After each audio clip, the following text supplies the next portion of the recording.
பையனோட அப்பாவை மதுரை மீனாட்சி அம்மன் கோயிலுக்கு வர சொல்லியிருக்கேன். அர்ச்சனாக்கு அந்த பையனுக்கு கல்யாணத்தை முடிச்சிடலான்னு அவர்கிட்ட சொல்ல போறேன்.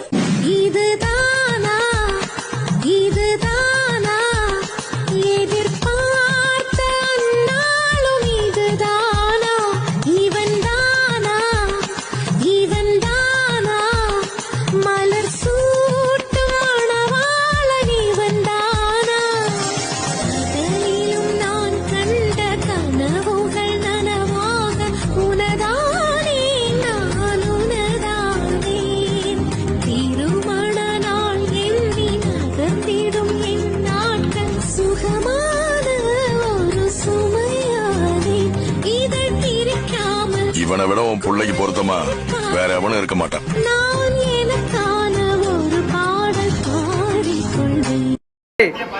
சீரும் சிறப்பாக நடைபெற்று முடிஞ்சது. வாழ்க வளமுடன்.